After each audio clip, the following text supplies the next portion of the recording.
un SMS m'arrive, Gabriel est sain et sauf.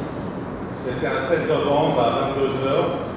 Gabriel, c'est mon petit-fils, il a 5 ans. De manière très objective, il n'y a pas plus beau, plus gentil, plus intelligent, plus affectueux que ce petit garçon. Donc j'ai allumé la télévision et j'ai vu ce à quoi il avait échappé parce qu'il a la caractéristique d'habiter l'immeuble, non pas voisin, mais vraiment l'immeuble du Bataclan, l'immeuble qui donne sur l'impasse du Bataclan. Et j'ai frémi.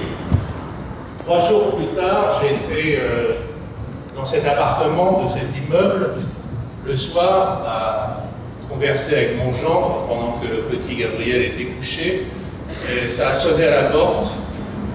2 types, ils avaient prévenu le propriétaire la veille, 2 types de la brigade de la BRI, brigade anti-gang, avec des très gros fusils, se sont installés sur le balcon de l'immeuble.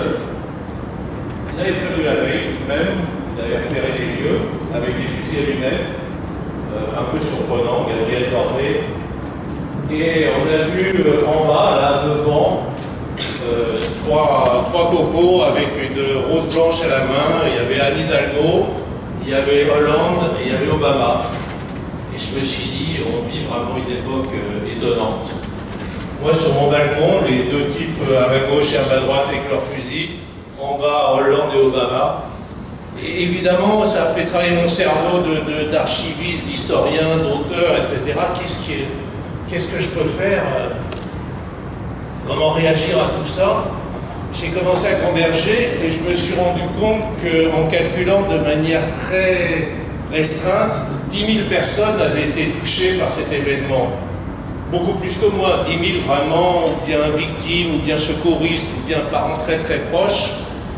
Et m'est venue l'idée un peu folle de rassembler le témoignage de ces 10 000 personnes pour essayer de comprendre ce qui est arrivé, pour faire des archives vivantes. C'était une idée simple, mais 2 jours après, j'étais à un endroit qui s'appelle l'Institut d'Histoire du Temps Présent, qui est un organisme qui dépend du CNRS, dont le directeur est un copain, un très bon historien du XXe siècle. Et je leur ai proposé cette idée de rassembler ces témoignages, ou bien envoyés par les gens via Internet, ou bien au contraire, nous, on va les recueillir. Et ils sont immédiatement flashés sur ce projet, et ils ont donné leur accord. Alors c'est pas mal cet institut d'histoire du temps présent, parce qu'ils ont déjà travaillé avec Spielberg sur la mémoire des camps. Vous savez que Spielberg a fait 70 000 témoignages, 70 000 personnes ont témoigné, mais 50 ans après. Donc là, c'était quelque chose de beaucoup plus rapide à faire tout de suite. On était début décembre, et je me suis dit, avant de faire les 10 000, avant d'avoir les moyens, on dépose un dossier au ministère de la Culture, on va aussi en parler à la ville de Paris, je voudrais un peu tester ça et voir ce que les gens ont à raconter. Donc, avec un copain réalisateur, Jean-Luc Léon, qui a sa petite société de production, qui sort d'ailleurs la semaine prochaine un film formidable qui s'appelle Le Faussaire, un vrai faussaire. C'est l'histoire d'un faussaire qui a inondé le marché de l'art d'un faux tableau, qui va sortir en salle, je vous le recommande, c'est absolument fantastique. On s'est dit, on va commencer à tourner l'immeuble, comme si on faisait déjà un documentaire, un immeuble dans la tourmente. Et on a commencé à se déplacer de la concierge au 2e étage, au 3e étage, parce que finalement, ce sont les seuls gens, les seules personnes du 13 novembre qui ont tout vécu, parce que les portes de sortie du Bataclan sont à peu près à 3 mètres des fenêtres de l'immeuble. Ceux qui étaient au Bataclan ont vraiment été abasourdis par tout ce qui se passait, leurs témoignages sont quelquefois très, très fragmentaires, tandis que pendant 4 heures, de 10h moins le quart jusqu'à 1h du matin, ils ont été comme au théâtre devant eux, tout s'est passé, ils ont tout vu, ils ont vu les terroristes, ils ont vu les victimes, ils ont vu la police, Et on a commencé à filmer, c'était aussi une manière de tester le dispositif, qu'est-ce que vont raconter les gens, combien de temps ça va durer. Nous on pensait à peu près une demi-heure, 3/4 d'heure par personne, avec très peu de questions. Qu'est-ce que vous faisiez à cette heure-là? Qu'est-ce qui vous est arrivé? Qu'est-ce que vous avez vu? Qu'est-ce que vous avez entendu? Qu'est-ce que vous avez ressenti? Où est-ce que vous en êtes aujourd'hui? En fait, ce qu'on a compris, c'est que les entretiens duraient beaucoup plus longtemps, 1h15, 1h30. Et moi, j'écoutais, on prenait le son, on tournait, on prenait l'image, et tout était passionnant. Que ce soit la concierge, la fille croate du 2e étage, la fille avec son fils du 4e, etc.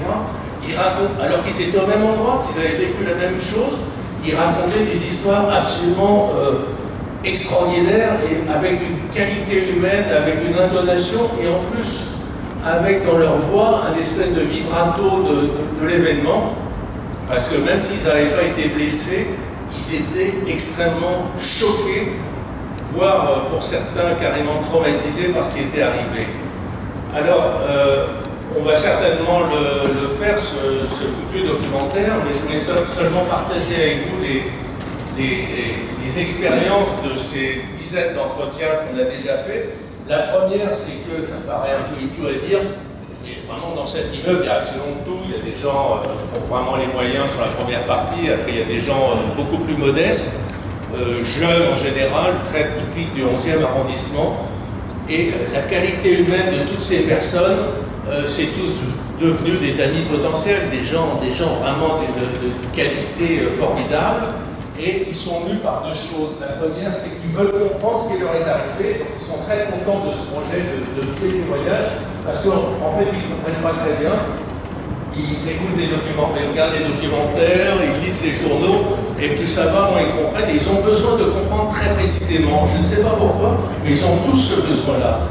Et la deuxième chose, c'est qu'ils ont besoin de se reconstruire ensemble. Ça a commencé dès le lendemain des attentats dans la loge de la concierge, qui est quelqu'un, elle-même portugaise, absolument rêvée, extraordinaire.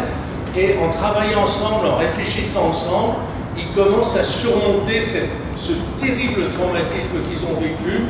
Ils commencent à s'aimer, ils commencent à comprendre, ils commencent à découvrir qui ils sont, ils commencent à découvrir qui leur est arrivé et découvrir leur singularité.